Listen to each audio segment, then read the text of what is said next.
Live from Citizen TV, this is Friday Night with Lillian Mooney.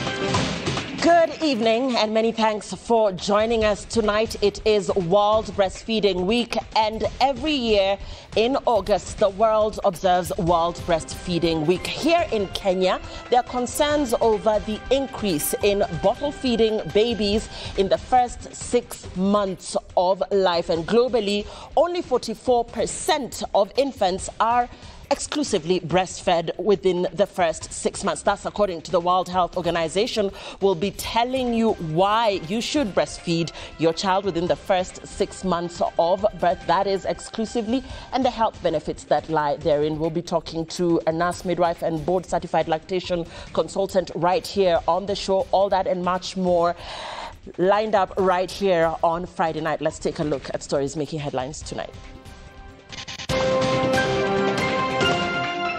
I would like to know which government agency is saying I am funding, and what is this funding? They are looking for scapegoats. They started with, I think, Russia. Then they went to Ford Foundation.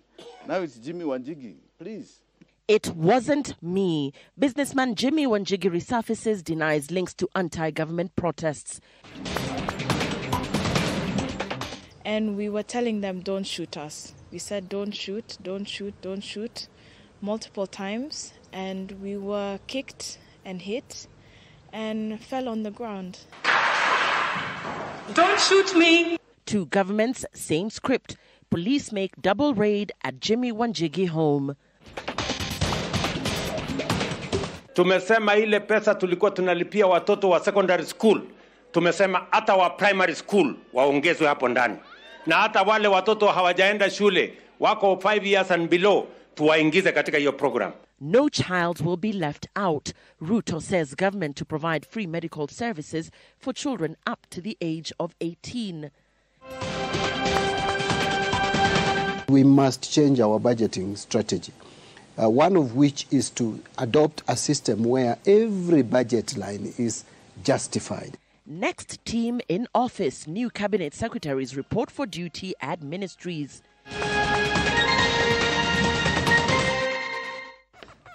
Good evening. Our sign language interpreter tonight is Belinda Adhiambo, and Friday night starts now. Businessman Jimmy Wanjigi has resurfaced after a more than 24-hour standoff that saw police officers raid his Muthaiga home. This is after the court issued conservatory orders barring the police from arresting him. The police had sought the arrest of Wanjigi over claims of being linked to anti-government protests after tear gas canisters were allegedly found in a vehicle outside his home on Thursday. Wanjigi has threatened to sue the government for damages caused by the attempted arrest as he distanced himself from claims of financing the protests. Safina Chieng Ouma now reports. After an almost 24-hour standoff that saw a heavy contingent of police officers, including DCI's Special Crimes Unit, camp outside his Muthaiga home in Nairobi, businessman Jimmy Wanjigi has finally resurfaced. This is after the courts issued conservatory orders blocking his arrest by the police. Justice Bahati Mwamuye granted the orders after Wanjigi moved to court this morning, asking it to declare the police attempt to arrest him unconstitutional. Police had sought the arrest of Wanjigi over claims of being linked to tear gas canisters allegedly found in a vehicle outside his home on Thursday. Please, don't try and make me a criminal. You come and plant things in a car that is found at my gate. Please. Hizo vitu, fortunately, technology. We have got a woman planting those things in that car on CCTV. We do believe there are still elements with the state who believe in the rule of law to obey that order, and they should stop interfering with the personal liberty and the free movement of Mr. Jimmy Wanjigi. Wanjigi has disassociated himself from claims of sponsoring the recent protests against the government. But let me tell you, if there was somewhere to fund them, I would fund them. If there was some channel, I can take the little money I have to make sure that they have water and that they have toothpaste so that they can handle this tear gas that is illegally thrown at them. I would do it. Are they doing anything illegal? No. They're exercising their democratic right. All right? So I would like to know which government agency is saying I am funding. And what is this funding? They are looking for scapegoats. They started with, I think, Russia. Then they went to Ford Foundation. Now it's Jimmy Wanjigi. Please, please. Yeah, we're not stupid. Wanjigi has threatened to sue the government for damages caused by the attempted arrest. In this home, you have assaulted my wife. You have assaulted my children, my Gen Z children. Those policemen assaulted them. You have vandalized the home. You have stolen items here. You have broken items. What has that got to do with the siyasa we do outside there? Among the items suspected to have been recovered by the police include 4 tear gas canisters, 2 Motorola gadgets, 7 assorted chargers, and 1 mobile phone. Hundreds of police officers have been here, and they have done criminal things you cannot believe, all in the view of looking for me. 7 years ago, they looked for me in this house, they couldn't find me. Even now, you look for me in this house, you will not find me. So please, musijaribu tena. You're wasting your time. Safin Achieng Omar, Citizen TV. And Jimmy Wanjigi's family has narrated their 6-hour ordeal inside their home, which had been occupied by police after a raid in the night. Wanjigi's daughter, Wambui Wanjigi, claims she was assaulted alongside her mother when heavily armed masked men ransacked the house as her brother Maina Wanjigi was brutally injured by the unidentified team who pointed assault rifles ready to fire at distraught family members. Seth Olale spoke to Wanjigi's family members who are yet to come to terms with the surprise attack led to widespread destruction in Wanjigi's home. The police operation officially commenced upon the arrival of heavily armed paramilitary units. The team, backed up by this unmarked car that had signal jammers that interfered with regular telecommunication within and around Jimmy Wanjigi's residence. The masked elite police officers, armed with sophisticated weapons, eventually gained access to the main gate and headed straight for the main house. Backup units from the administration police surrounded the servants' quarters. The paramilitary special weapons and tactics unit then broke into the premises. As soon as they entered, Wanjigi's family members desperately begged not to be shot. Don't shoot me! Do not shoot me! Do not shoot me! According to Wanjigi's daughter, Wambui Wanjigi, the rifle-wielding officers went ahead and attacked her and her mother. My mother and I were the only ones in the house, along with my grandmother. So they forcefully kicked down the door. My mom and I had our phones up. We were recording. And we were telling them, don't shoot us. We said, don't shoot, don't shoot, don't shoot, multiple times. And we were kicked and hit and fell on the ground. And they were just trying to look for our phones and take our phones away. We were just trying to protect our home. They didn't have a warrant. They didn't have anything. We refused. We said, we're not opening the door. They forcefully gained access and they abused us.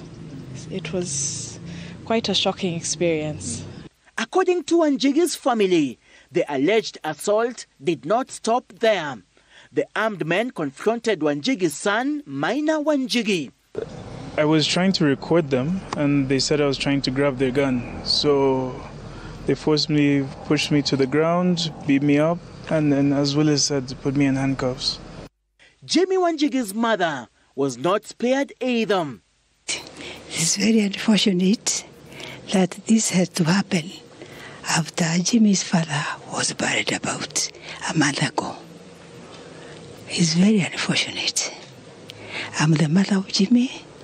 I know him very well since the childhood. and he's never been a criminal. According to Wanjigi's family, the police officers then ransacked the house, leaving a trail of destruction, including this server unit. Power was cut and internet disconnected.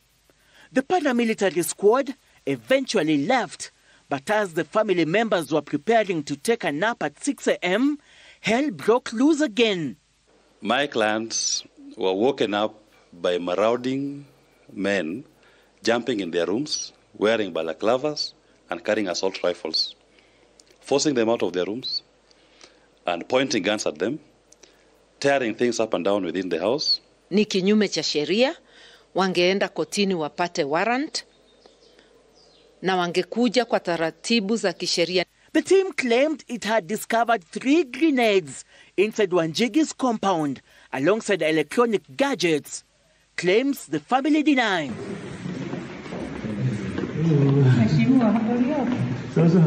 The arrival of Azimio leader Raila Odinga coming as a big relief to the Wanjigis, who emotionally narrated their ordeal to the opposition leader. Raila himself coming face to face with the aftermath of last night's horrific raid, promising to intervene. Police are still camping inside and outside Jimmy Wanjigi's residence for the second consecutive day, and for the second successive day, additional exhibits have been collected, awaiting forensic analysis. Seth Olale, Citizen TV, Muthaiga, Nairobi County. Police officers are facing continued criticism for their conduct towards journalists during Thursday's Nane Nane protests. Administration police officers were captured on camera harassing and attacking journalists who were simply performing their duties. Several journalists were injured after they were assaulted and tear-gassed by the AP. Some of whom were providing live updates found themselves targeted by the police officers, seemingly eager to assert their authority, turned their aggression towards the journalists. Yale nilijionea haikuwa kawaida. Manake kwa kawaida tukikuja kukava maandamano mara nyingi tunakuwa upande wa polisi.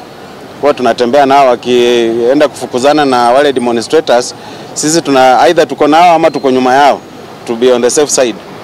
Lakini tangu maandamano last na hii ya jana ni kama maafisa wa polisi wameanza kutugeuka. As tensions escalated and journalists could no longer endure the onslaught, they joined forces and confronted the police, demanding to know why they were being continuously bombarded with the tear gas. Ile consistency ya kuturushia tear gas ndio uliona wenzetu wengine walikuja waka confront some of the officers wakisema kwa nini mnaturushia tear gas. Nafikiri kwa hiyo confrontation ndio hao maafisa wengine wakakuwa agitated wakaanza kuattack wenzetu. This confrontation only led to further violence, with officers resorting to kicks and blows against the journalists. When confronted by journalists regarding the conduct of his officers, who were seen blatantly attacking members of the Fourth Estate during the Nane Nane protest, Acting Inspector General of Police Gilbert Masengeli was at pains to provide satisfactory explanation. Instead, Masengeli emphasized the importance of cooperation between police officers and journalists. And it's because of you that we have witnessed and we've known some other bad guys who've come in to do the same. And in this regard, I just urge the Fourth Estate, the media team, so that we unite and work together as a team as we continue making sure we save our country for a better Kenya. The distasteful incident has raised serious questions about what provoked such behavior from the officers. Were they ordered to target the media during a briefing with the security heads ahead of the demonstrations? According to trusted sources within the police, the Administration Police AP were deployed to manage the protesters rather than the regular anti-riot police. The AP, referred to as Alpha Papa in police jargon, were allegedly picked due to concerns that the Kenya police had been compromised in handling riots. This incident comes as UNESCO, the United Nations Agency for Education, Science and Culture, calls for the protection of journalists covering protests worldwide. UNESCO has noted that in recent months, numerous journalists reporting on protests in various countries have faced a range of attacks, including killings, injuries, arbitrary detentions, and the confiscation of their equipment while performing their duties. Ben Kiroi, Citizen TV, Nairobi. And let's now move over to the vetting of the Attorney General. And the nominee for the office of the Attorney General, Dorcas Agik-Oduor, has promised to introduce a policy and legal framework to guide the concept of proper public participation within the first 100 days of her approval. According to Oduor, several bills, including those from the executive, have been declared unconstitutional on grounds of lack of proper public participation, yet this still remains a grey area. While appearing for her vetting before the Committee on Appointments, Oduor pledged to improve the quality of legislation emanating from the executive. This as Beatrice Asuquo-Moe, the legislation emanating from the executive. This as Beatrice Asuquo-Moe defended her suitability to protect and advance the interests of Kenya in the East African region. Safina Cheng reports. Dorcas Agik-Oduor. The nominee for the office of the Attorney General, Dorcas Agik-Oduor, had her chance before the Moses Wetangula-led Committee on Appointments to defend her suitability to become the principal legal advisor of the executive.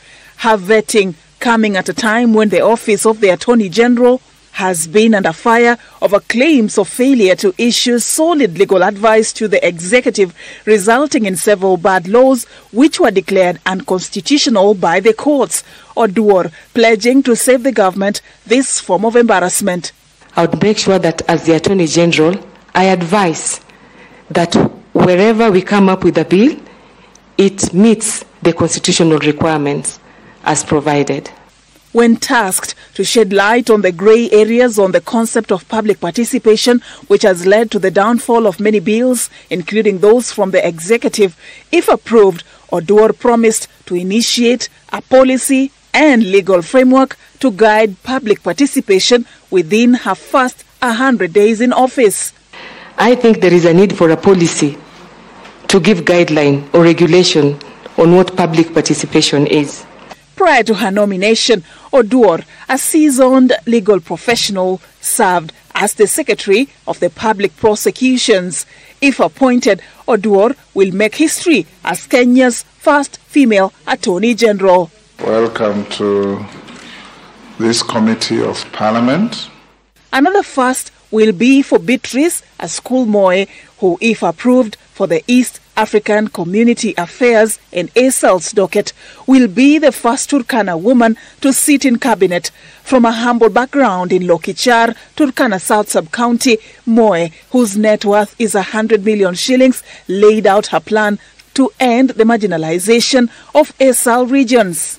By incorporating them into the bigger plan of the ministry, they will be able to speak from what they know, and they will be able to get better attention and better resolutions to the effect of this drought in a manner that would actually make them cope. If appointed, she has promised to protect and advance the interests of Kenya in the East African Regional Trade Bloc. How are you going to handle East African affairs, knowing, and this has come up before, that Kenya is a poor negotiator at the table of trade with its partners?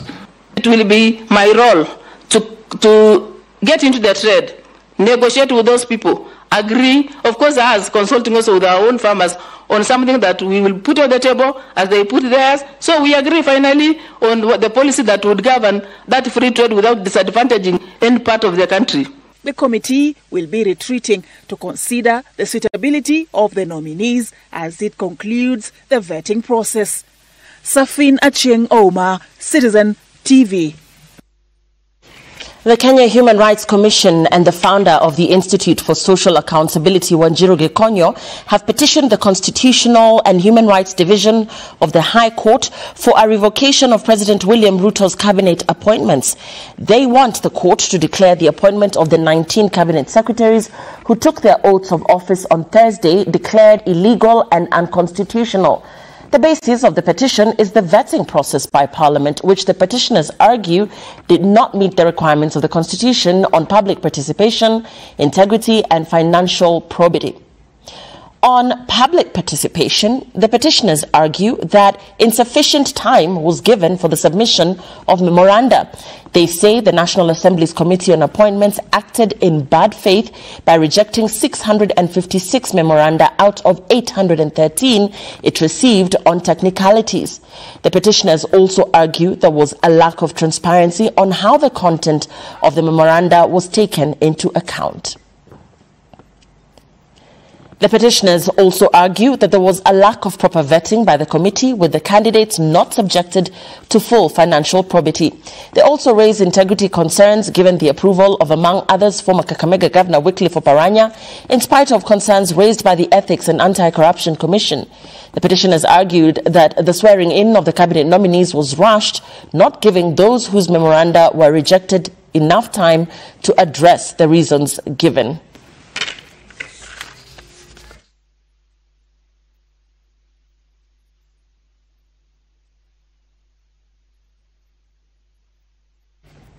And a day after they took the oath of office, newly appointed cabinet secretaries were busy collectively and individually trying to familiarize themselves with their new role. A number of them have taken over offices, while others are still in the process of moving to their new workstations. And as Emily Chabot reports, some were already out on assignments with the head of state. Newly appointed cabinet secretaries on Friday got to work.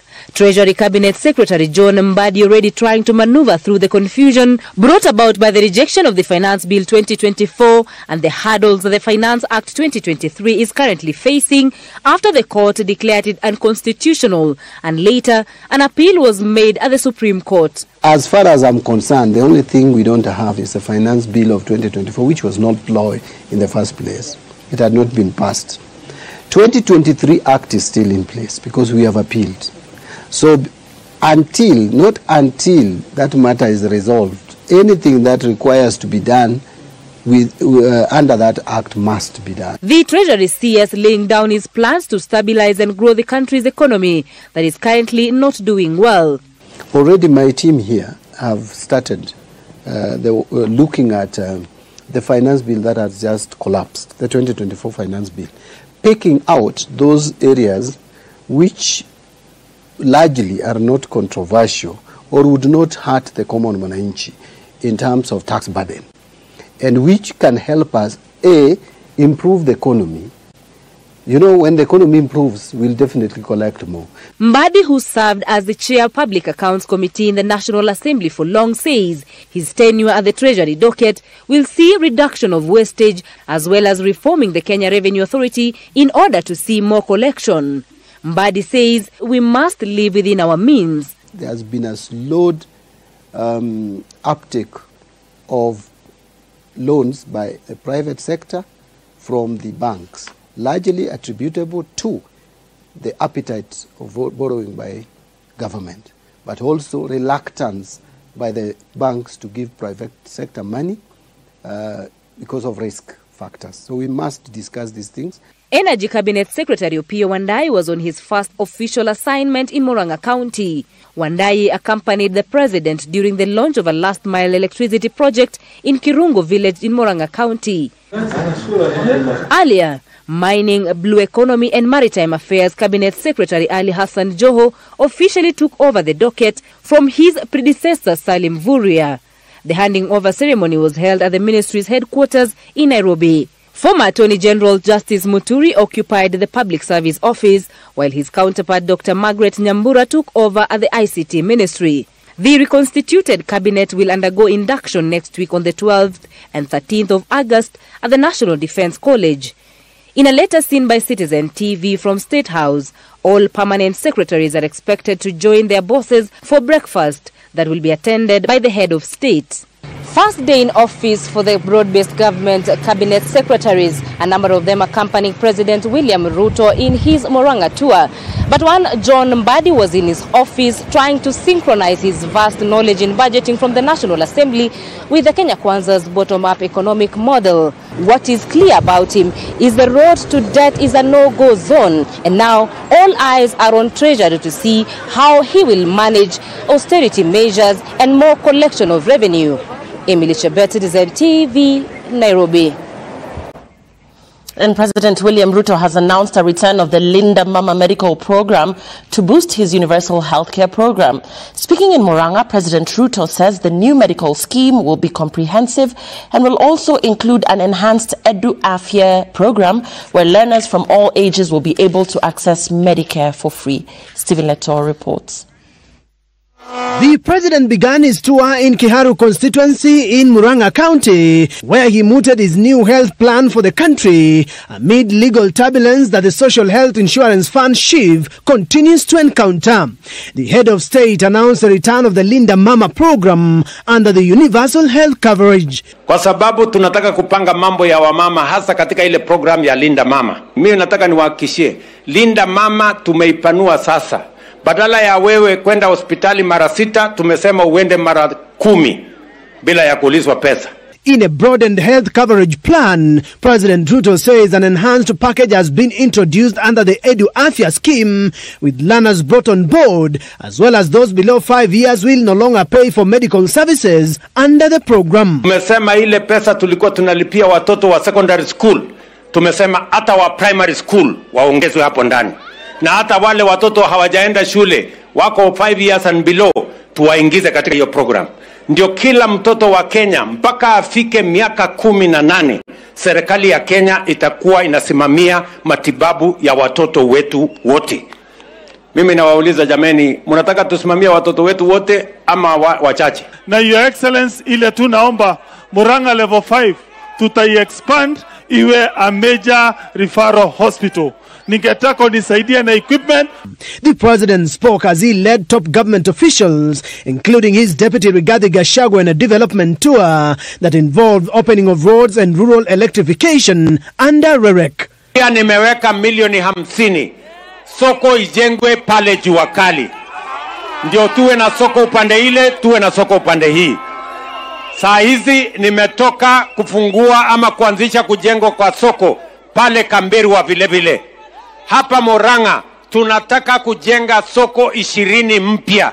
Tuhakikishe hawa kina mama wanafanya kazi mahali kuna heshima, maji, stima na kila mtu anaweza kuendesha biashara yake. Tumeweka shilingi bilioni 2 kwa maneno ya kulipia wakulima wa kahawa madeni ile ya kitambo.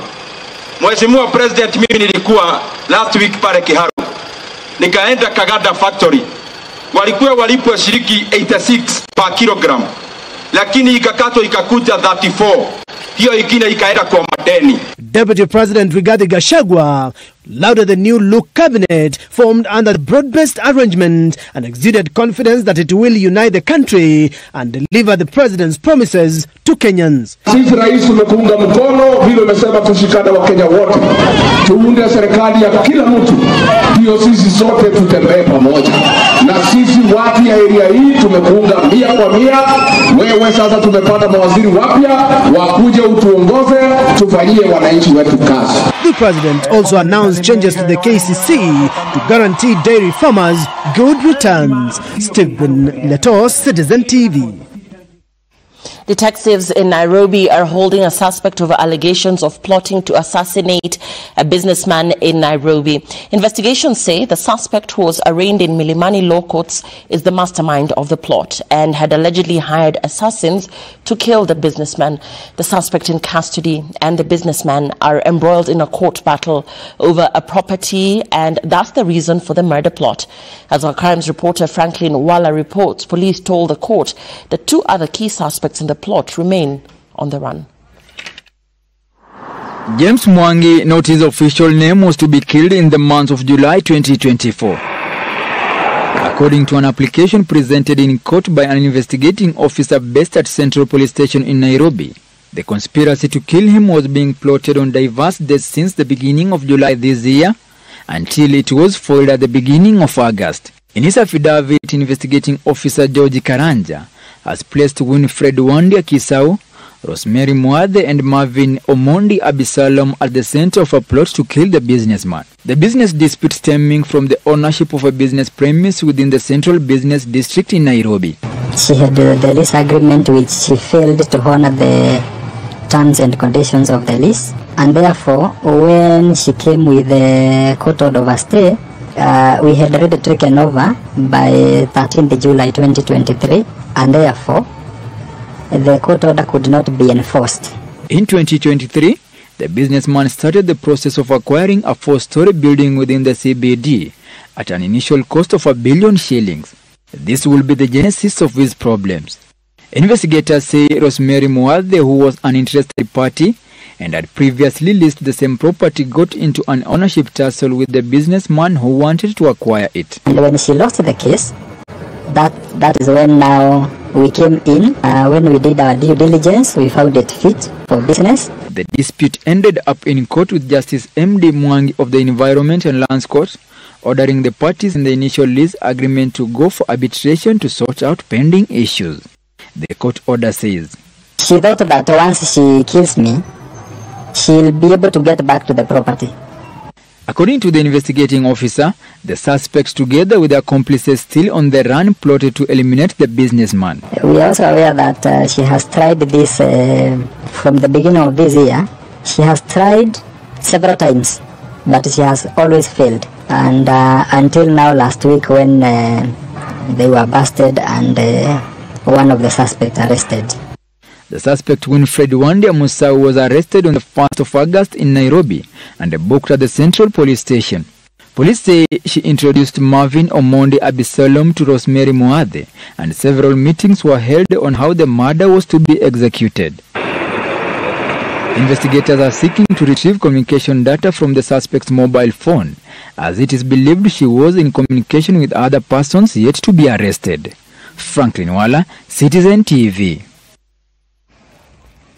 That story brings us to our very first break right here on Friday night. Remember, it's World Breastfeeding Week. Are you a new mother? What are your questions around breastfeeding? There's concerns recently from the Ministry of Health that there are increased milk substitutes in the market.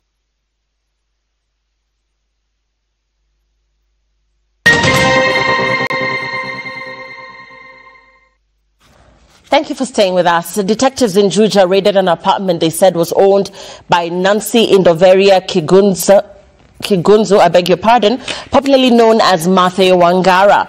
4 vehicles and 6 sacks of bang were nabbed. 3 suspects were arrested in the raid that took more than 12 hours.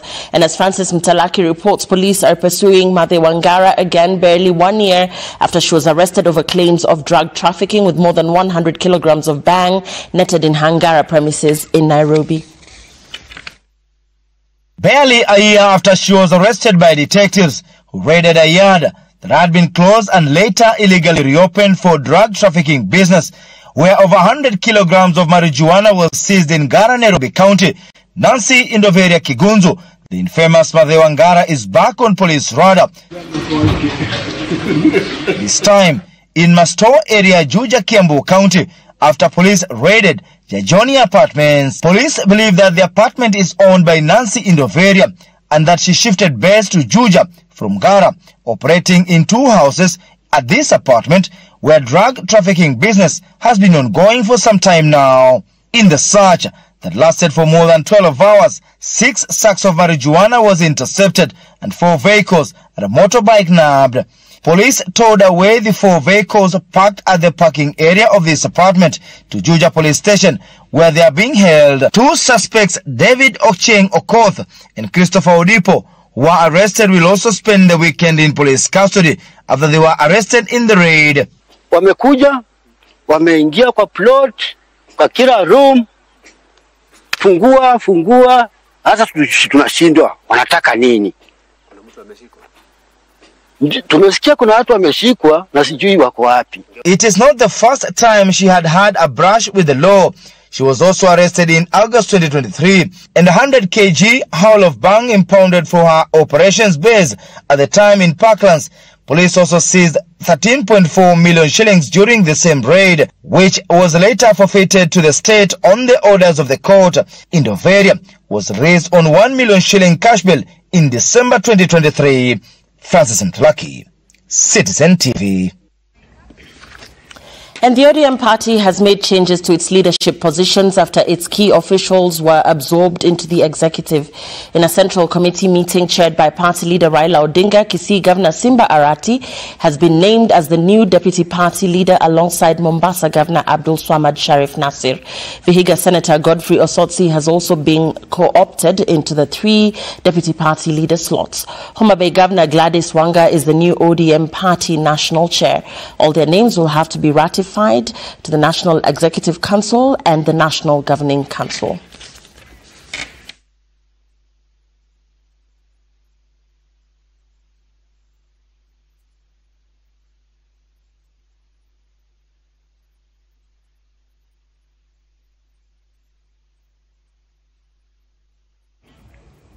Chaos rocked Kenya School of Government on Friday afternoon during an engagement forum between private university stakeholders and the government.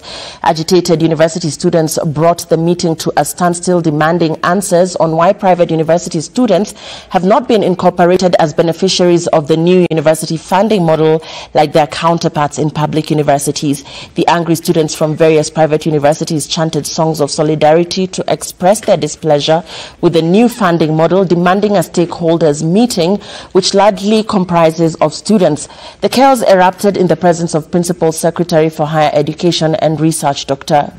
Beatrice Inyangala.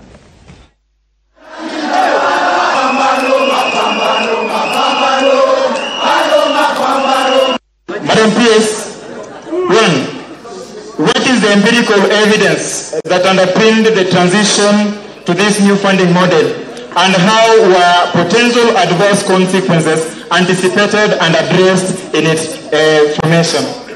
Number 2, Madam PS, how does the new funding model align with the provisions of the Constitution that talks about the equality of education to all, including the marginalized? Cannot be. Our private universities vice chancellors are here with us. We are not puppets. Hatujakuja hapa kuwabembeleza. We are rejecting it in totality. How can 16,000 students be sent to Kisii University? Why? There is a university over there which has lecturers, and most of the lecturers are young people. We are the ones that we are employing young people. In public universities, how many tutors are below the age of 35?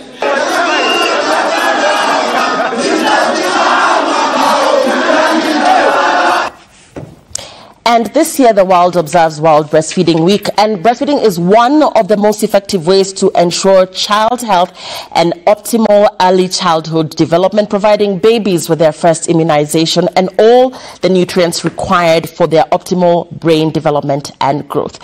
For more on this, I'm joined by Shiro Sierra. She's a nurse midwife. It's a tongue twister.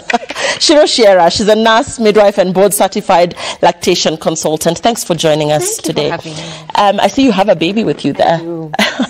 All right, let's begin with some of the immediate challenges presenting themselves around exclusive breastfeeding, particularly in the first 6 months of a baby's birth, and how serious a concern are these challenges in the country? Oh, currently they are really serious, and thank you for having me here, Lillian.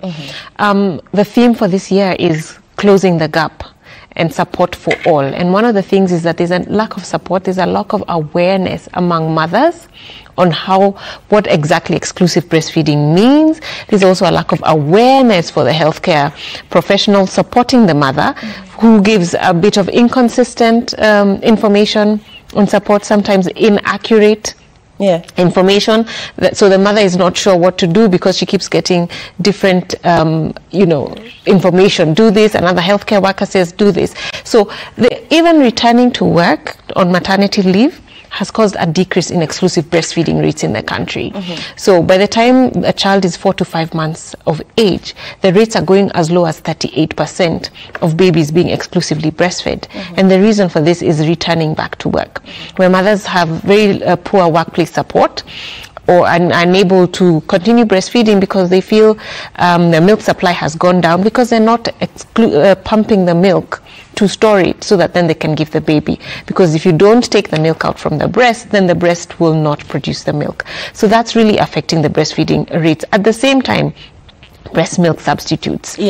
And I was going to get into that because when you talk about mothers having to go back to work sometimes earlier, especially in informal settlements, you know, we have a diverse group of women, new mothers, who sometimes have to go to work earlier than those perhaps in the corporate space who are given their 3 months maternity leave. So talking about the aggressive marketing of this breast milk substitutes in the market and the consequences of that for that early childhood development and that early baby life in terms of nutrients and health. Yes, and the World Health Organization is not wrong by saying exclusively breastfeed your baby for up until 6 months, and thereafter well-being, their development. Breast milk is crucial. Now, I do understand there are those mothers who are unable to breastfeed their babies for one reason or another. There are challenges with regards to supply. There's challenges where the anatomy of the breast is different, where the mother feels, you know, I have flat nipples or I have inverted nipples, I'm not able to breastfeed my baby.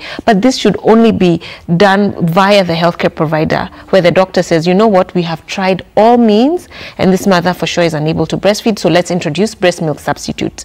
And if it's possible, introduce the breast milk substitute together with continuing breastfeeding as little as she can. Now, if you think about breast milk substitutes, not everybody is going to be able to afford them, isn't it? Now, if you think about those who are working in informal settlements, the casual workers, Mama Fua, you know, our domestic workers, they will not be able to afford it. So they end up introducing things like cow milk or porridge really early. This will cause stunted growth, malnutrition, poor health, poor growth for these children because they are absolutely not getting the nutrition that they need, right? So there's an international code for breast milk substitutes by World Health Organization that prevents or says that they should be, regularizes and says there should be no marketing of formulas. There should be no marketing in terms of advertising and saying this is better than breast milk. No. Actually, if you look at the tin of formula in the supermarket, it has a warning sign that if you use this, this is what could happen. And it also has the benefits of breastfeeding. So we want to champion breastfeeding, we want to promote it, we want to advocate for it because we know the benefits are there. Yeah, and Shiro, I want to get into, you know, new mothers' concerns over the baby not latching properly. Yes. And, you know, the concerns right from new mothers' concerns over the baby not latching properly. Yes. And, you know, the concerns right from the neonatal nurses and the pediatrician, right from when the mother gives birth to her baby in hospital. This is a first-time mother going home with a newborn child, has no idea in terms of their nipples and not coping with the baby not latching well. So in terms of support right from the hospital, is enough being done? No. And that's where I, even as a healthcare worker, I would say we fail these mothers. Because for one, the education needs to start in antenatal clinic. When she's pregnant, they need to start talking to the mother about breastfeeding. You're going to be breastfeeding. Even look at her nipples. Okay, you know, have you gone through any surgery that could affect your breast milk supply when it comes to now when you give birth to your baby? And then when it comes to postnatally, when she gives birth in the delivery room, within the first hour of birth, she needs to latch this baby on the breast. And in hospitals who are promoting the breast, who are baby-friendly hospitals, they are promoting this within the first hour of birth. This baby needs to be on the breast. So that will improve the outcome of breastfeeding. The other thing is the healthcare workers need to be trained adequately so that they give the correct information, consistent, that I will see you in hospital A, or I go to clinic C, and you should be saying the same thing, right? Now, for example, I'm a board certified lactation consultant, which is the highest accreditation for a lactation support professional. And this is, you are trained in international standards to be able to support a mother and her baby for any issues in terms of the most simple or the most challenging. Let's get a quick practical on how to properly latch the baby. Yes. Where to hold the baby's head, how to position the baby. Because a lot of mothers struggle with this particular element. I know I did. Yeah. And it gets frustrating to the point that the mother just gives up totally. Absolutely. And this is why we're also talking about the substitutes coming into play. Yes, because of the the challenge she's having of pain. She's having nipple pain. She puts the baby on the breast and she's having excruciating pain. And breastfeeding shouldn't be painful, but there's that belief that it should be painful and my breast will eventually get used to it. If it's painful, sometimes there's a problem with the latch. So positioning and attaching the baby to the breast is super, super important. If the baby is not positioned correctly, then you will have pain. Then there'll be no adequate milk transfer from the breast. The baby will not be thriving and things like that. So this is what you do. The mother needs to ensure that the baby is well positioned. The ear, shoulder, and the hip are well aligned. There's a symmetry. Now, also how you hold your baby, your breast, right? We're not going to do this because then you're only allowing the baby to latch on the nipple. We want to move our hands away from the nipple and have 4 fingers under and the thumb on top. And you stimulate the baby to open their mouth, and once they open, baby comes to the breast. You end up seeing mothers who are leaning forward, taking the breast to the baby, but that positioning also will affect your back. You're not enjoying, you're having chronic back pain because of poor positioning. Now, they're different positions, okay? They're different nipple sizes. They're different areola sizes. Moms tend to think that the entire areola needs to enter the baby's mouth. No, it doesn't. At least an inch of it should go in and ensure that the nipple goes far back into the baby's mouth. What is the sound that should be coming from the baby? You should be hearing so that they're actually pulling milk and not air. Breastfeeding, Lillian, is quiet. It's you just hear the gulping of the baby, but that sound, that clicking sound, that will tell you that the baby is not latched correctly. They're getting a lot of air. The baby tends to be very uncomfortable, and the mom says, I have low milk supply. So they end up reaching for what is easier. And what is easier sometimes is not the best thing to do. So I'd encourage mothers, seek support early. Don't wait for it to be so bad that you're saying, you know what, I'm going to go and buy that milk substitute. I'm going to stop breastfeeding. Anyway, my baby's 4 months now. Let's start and introduce meals. It will affect that baby's gut. It will affect the health and well-being later in their life, even immediately after you begin. Final question coming from a mother here. How long, we say 6 months exclusive breastfeeding, but how long ideally would you advise a new mother to breastfeed their child? Oh my gosh. Even after introducing feeds? Yes, so it's up to 6 months. When let's even say what is exclusive breastfeeding. So you're not going to introduce water, you're not going to introduce other foods, only your breast milk. Then after that, you're going to complement the baby's diet by introducing other solid foods. But breast milk continues to be the main source of nutrition until your baby is 1 year. And you can breastfeed your baby up to 2 years and beyond. Your beyond could be your choice. It could be 4 months. 4 months after the 2 years. It could be when your baby is 4 years old. As long as the mom and baby, that relationship, they're happy to continue, please I'd encourage all mothers to continue to breastfeed as long as they'd like to. Shiro Shiera, many thanks for joining us. Shiro is also the chairperson of the Association of Kenya Association for Breastfeeding, and it's been fantastic because I want mothers to know that there's support out there. There are those in the association who are trained extensively to be able to teach and support mothers through their breastfeeding journey. We thank you so much for your time. Shiro Shiera is a certified lactation expert as well as a midwife. Look out for her on her socials and you will be able to be guided accordingly if you're a new mom or if you're supporting a new mom as well. We're taking a very short break. We're back with more. Remember, it's World Breastfeeding Week. Please continue sending in your questions or your feedback. The hashtag is Friday Night at Citizen TV Kenya.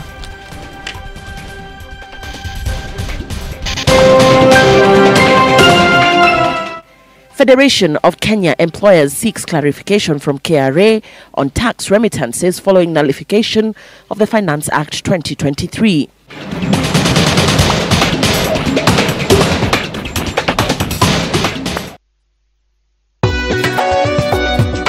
Let's talk business. And the Federation of Kenya Employers, FKE, is seeking clarification from the Kenya Revenue Authority as companies prepare their payrolls. This follows the nullification of the Finance Act 2023 by the Court of Appeal. In a letter to the taxman, FKE notes that the lack of communication from the Kenya Revenue Authority on the matter has left their members in limbo and unable to remit their taxes. KRA's system is yet to be reconfigured to comply in limbo and unable to remit their taxes. KRA's system is yet to be reconfigured to comply with the ruling of the Court of Appeal. In the letter, FKE says the purpose of this open letter is to ask KRA to urgently clarify to employers and all taxpayers in Kenya on how they should pay their taxes given the Court of Appeal judgment. We also take note that today, the 9th of August 2024, is the last day for remittance of July 2024 taxes, and our members may face penalties if KRA does not immediately address these concerns. Court of Appeal ruled that the Finance Act of 2023 and the revenue-raising measures such as increased taxes for new salary bands for higher income earners were unconstitutional, null and void. Further, the requirement for businesses to issue electronic tax invoice management system invoices and use them for claiming deductible expenses was also eliminated in the verdict. The government, through the Solicitor General, appealed the decision, seeking stay orders, which were denied, with the matter now set to be heard at the Supreme Court.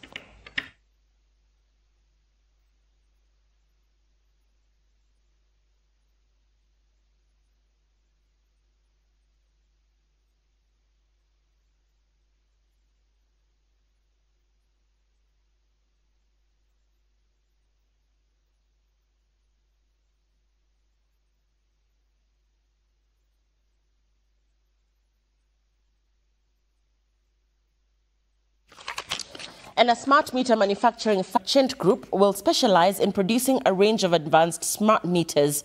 The factory will have a maximum production capacity of 200,000 range of advanced smart meters. The factory will have a maximum production capacity of 200,000 meters per year and a highly efficient quick assembly line. It is also expected to have a localization rate of 30% to 40% for its products, with plans to further increase this as the facility matures. Speaking during the launch, Principal Secretary in the State Department of Industry, Juma Mukwana, says localization remains the best bet in helping Kenya revenue in terms of reviving its manufacturing industry. He added that the country can use its resources by investing in local manufacturing and building its industries. While we appreciate the efforts of our brothers and sisters from China, from India that have come to invest here, the question that we must answer as Kenyans is, who is going to industrialize Kenya? With the local production, we allow the cost of production or the cost of buying the smart meters for our country being reduced. And at the same time, we recognize that having local production will also reduce the cost of warehousing for our company, Kenya Power. We have achieved the localized operations worldwide with over 3,000 employees of Change Group, and we distribute our members into the 5 major business regions. And we have established over 30 countries subsidiaries in key business regions. Kenya is ramping up efforts to renew the African Growth and Opportunity Act as the current agreement nears its expiration in 2025. AGOA, enacted in 2000, has been instrumental in strengthening economic ties between Kenya and the United States, providing duty-free access to the U.S. market for a wide range of Kenyan products. As the deadline approaches, the U.S. Congress has introduced proposals to extend AGOA until 2041. Kenya, in collaboration with other African nations, is working to secure this extension to maintain and further. We are having discussions on agriculture and sanitary and phytosanitary measures to improve the ease with which agricultural products can be exported on a two-way basis. We are also having conversations on customs procedures and trade facilitation so that when goods are being exported, both countries have a mutual understanding of the procedures and costs related to moving goods across.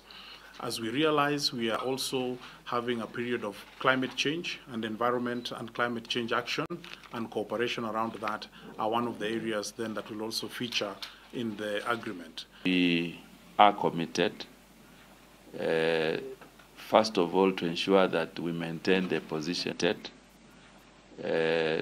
First of all, to ensure it's useful to open up exports business for Kenyans, and that the strategic investment partnership that we are now, discussing is also providing a lot of room to strengthen and increase the business environment between Kenya and the US. In the first half of 2024, Stanbic Bank registered an 18% growth in customer numbers to stand at 284,555. This growth presented the bank with an opportunity to expand its loan book in a move that saw the lender disburse 54.2 billion shillings. As Jimmy Mbogo now reports, the bank now seeks to apply the risk-based pricing model to grow its loan book and provide value to customers. Risk-based pricing model in Kenya was set to offer depositors better interest rates. The model came as a replacement of the interest rate capping laws of 2016, which saw the interest capped at not more than 4% of the base lending rate. However, since risk-based pricing model was approved by the central bank, banks are yet to fully transition their loan book to this model. Stanbic Chief Executive Joshua Oigara has outlined their intentions to adopt the model fully and the benefits it would accrue to their customers. The accommodation stance you've seen coming from the central bank is something that naturally will translate to clients. Banks normally will have within 30 days, around about a month, to be able to make adjustments. That is really what happens. Today we've reached more than 95% of those clients are moved into risk-based pricing. And our ambition is actually to make sure that every single client transitions, the segment I mentioned about, transitions into risk-based pricing. An effort that the lender hopes will lower their non-performing loans from the portfolio, which saw an increase of 2% to stand at 9.4%, an equivalent of 24 to 25 billion worth of bad loans in the first half. However, Oigara also attributes this increase in bad loans to a shrinking of the loan book portfolio by 2% as a result of the denominator being smaller than what it was previously, with real estate sector and a section of sugar sector in agriculture remaining stressed. So 60% of that 24 to 25 billion comes down to 5 to 6 to 7 clients. And they've been very historical clients in the sectors I mentioned earlier. You know, agriculture, we had sugar industry, and then we had, real estate sector. Those are the two largest ones we've seen. Our ambition is to resolve. We believe that we have enough efforts to recover some of these names that we've had difficulties over a period of time. The bank, however, remains optimistic that with a 5.6 to 5.7% GDP expansion, all segments of the economy present an opportunity for growth, even as they identified manufacturing, energy, communication and hospitality as the main sector they are looking at for the second half of the year. Jimmy Mbogo, Citizen TV,